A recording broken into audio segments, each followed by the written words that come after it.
Our next guest. Our next guest is going to be our presenter, Mr. Kyle Dennison. He has Uno and Bang. what's the dog's name? This is Uno, and that's Bang.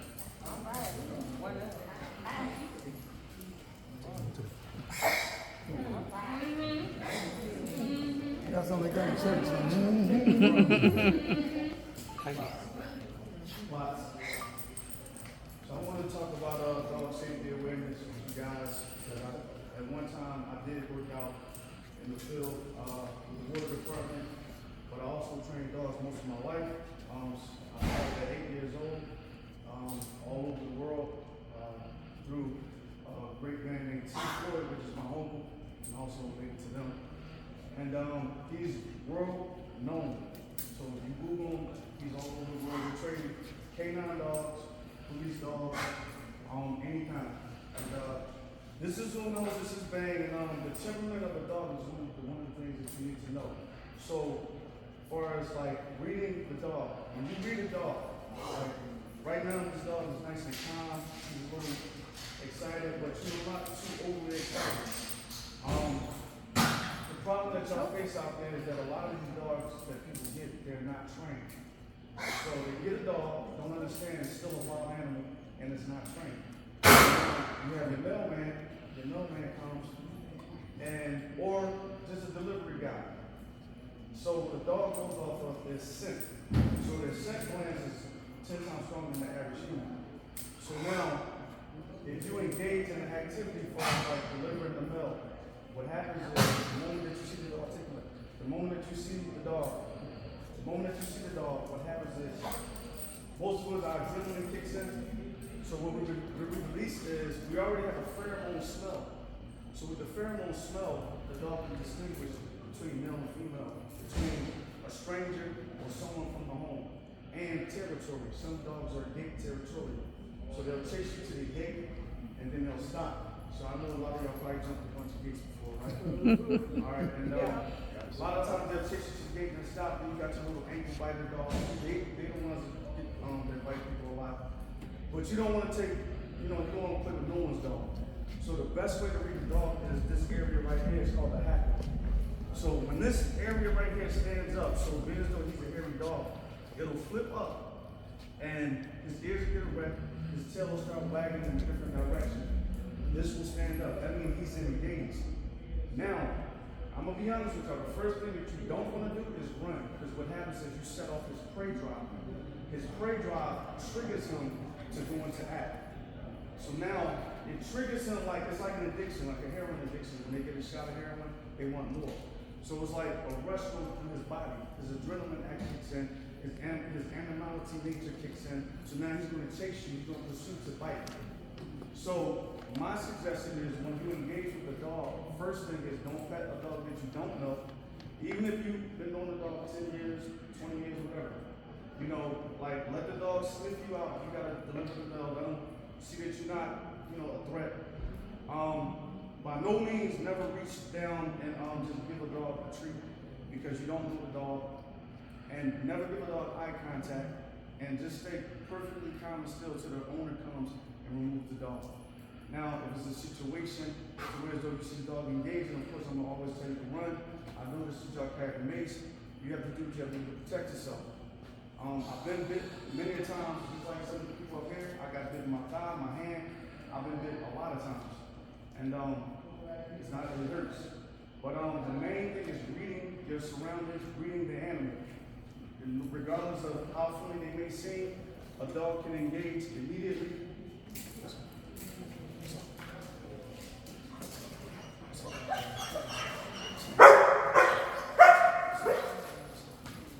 Just that fast, something as simple as that, there you go. Something as simple as that, the dog can engage, and then it's a different dog. You mad at that? Ouch. His mama. The dog can engage, and immediately just like that, that could be one of you guys, and the next thing you know, a bite. So, again, just be more aware of your surroundings. Don't pet dogs that you don't know, regardless of how small or whatever. Just, try to do your job as safe as possible. If y'all have any questions, I'm open for questions. No questions? Yeah, We got a question. I got a question. So what, Oh.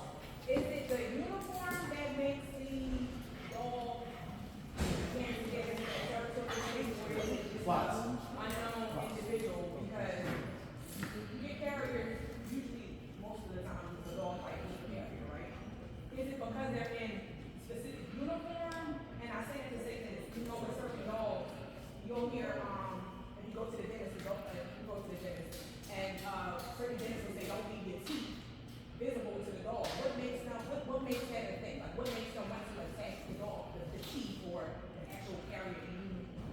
Well, sometimes, as far as like dogs understand things about personal territory. I don't know, a lot of people here probably about like Animal Planet with lions. When male lions come into their territory, they know right off the bat. Dogs, they go, they urinate in certain areas or whatever. Now, say like this guy right here, he's a pretty good guy. He's getting off a certain scent. This dog picks it up in the house. He's in my territory, so now I'm engaging. You know what I mean? Now the dog sees him, sees his height, and he may startle the dog. He gets startled, he gives eye contact, and boom, next thing you know, the dog biting.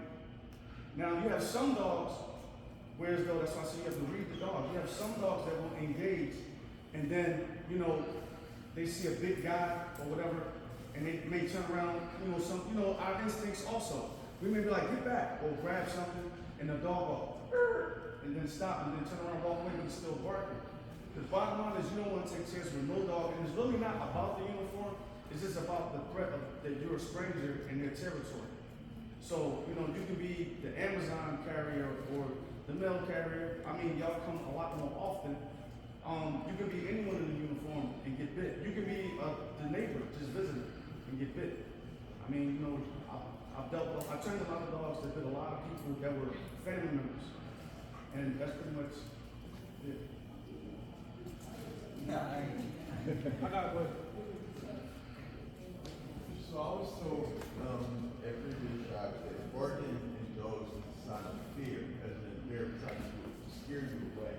But if you hear a dog like growl, like a dog will never attack you after it's like, well, it's when it growls, it's a help with it. Like it won't make the noise, it'll just attack you. And I thought so. Okay, so now the growling specifically, means that there's a threat, there's a potential danger. So of course, if a dog growling, whether it's a small dog, large dog, or whatever, one thing you don't want to do, and depending on people's mailboxes, I don't think people have mailboxes where you still stick the stuff down below to the door. They do. Okay, so one thing you don't want to do is get eye level. Because now you're going to get bit. One thing you don't do is invite your face to a dog's face. Never be eye level with the dog. Never engage eye contact. Now, reading the dog, again, if that same dog you just described, come off growling, a dog that's going to engage and bite you, his tail is going to be erect in the air, like this. A dog that's growling like what he just said, his tail is going to be under him like that. That means that I just want you to get away, but I'm in fear myself. So you can get fear bitten. You can get fear bitten where dogs will bite you and they run away. They'll run off. But then, like I said again, it's your own discretion. Don't play with nobody's dog. Don't feed them. Don't think, I know this dog, because you can get bit. Right. I had a funny question. So, you know how they say, don't run, should we be running or should we be holding our ground? Well, you don't want to run because it engages his prey drive. So the moment you run, depending on the dog, the moment you run, any dog, even a scary dog, he's going to engage to chase you. So prey drive is pretty much just like lions, whatever, when they see gazelles or whatever, and that animal starts running, they engage to attack. So, it's just an instinct that they have in them. And even a dog that has fear in him, once he sees you running, he's going to automatically assume, I got him. Oh, he's running, I got him, so he's going to chase you. But, if you get into situations where though if you're stuck there, just try to stay there and stay calm. Again, I didn't explain this. When your adrenaline, now we all know what the adrenaline rush is. Your heart rate goes up, your pores open up. What you don't see though is that just like a skunk, we spray off a certain odor. Most dogs will bite you the moment they smell that odor because that odor is like an attack to them. So once they smell that smell, they're gonna boom, bite you immediately. But if you can stay as calm as possible, let the person come retrieve their dog, and then boom, after you give them the mail, say, hey, listen, you're gonna have to like leash your dog or chain your dog up when I deliver the mail. I want to think of my safety, and of course you don't want to supervise for their dog biting. Yeah. So say I'm like a lot of areas, I'm on a route for years. Like you said, they pick up our scent. So nothing in the dog says, I smell a scent every day. This man ain't gonna harm to me. I can relax. Yes, that can happen too. Familiarity as far as the scent, knowing the dog. I'm just saying estimate 5-10 years. You still can get bit. You don't live there. Your scent is not in that house. Your scent, he may know, okay, this person comes for a week. This person comes here and there, but you don't live there. You're not a family member. Whereas though they have scents in the house, dogs, when you leave the house, they will smell your clothes, your bed, everything. They know who you are. They know when your car pull up. See, everybody said, they know when your car pull up. They know my owner's here.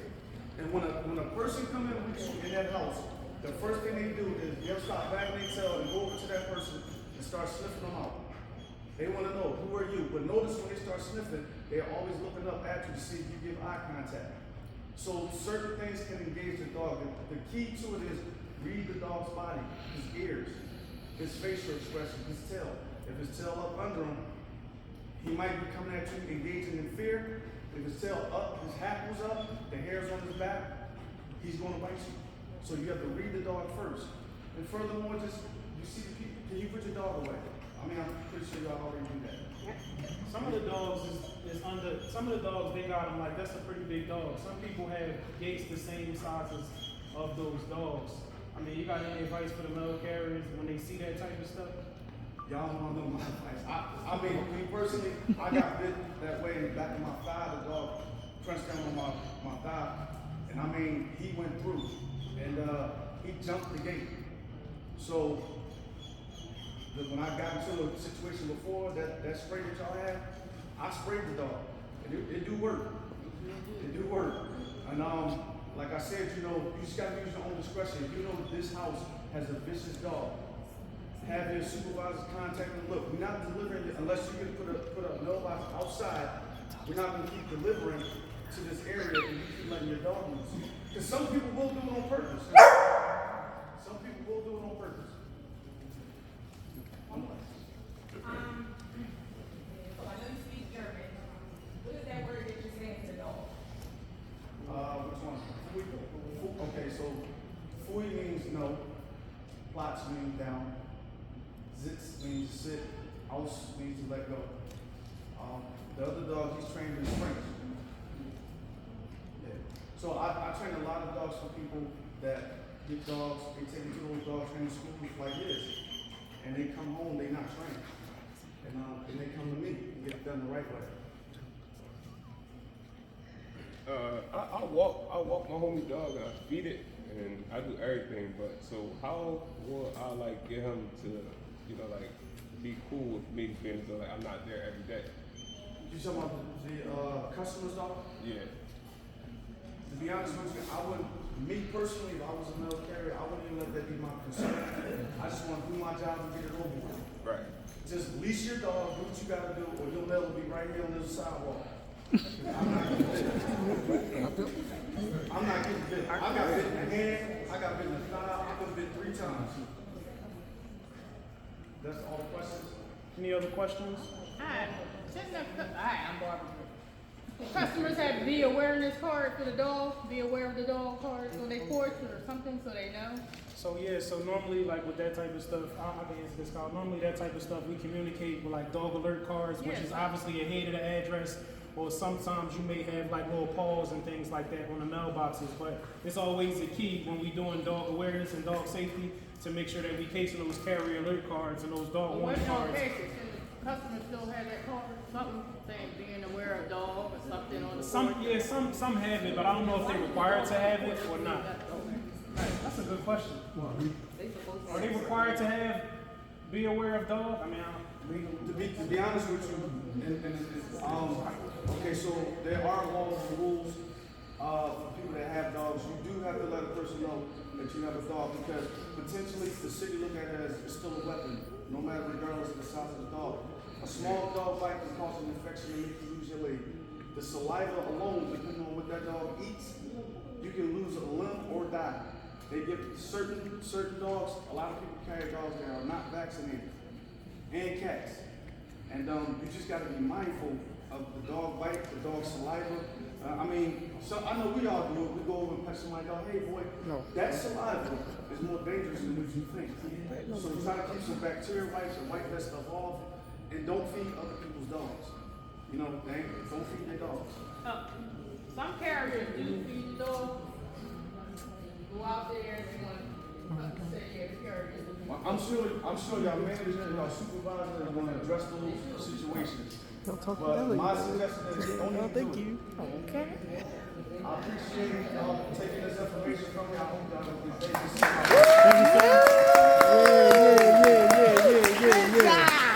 That's my boss. Hey, baby, how are you? Wait, get my pick up. I wish I had the damn dog. Just a few points.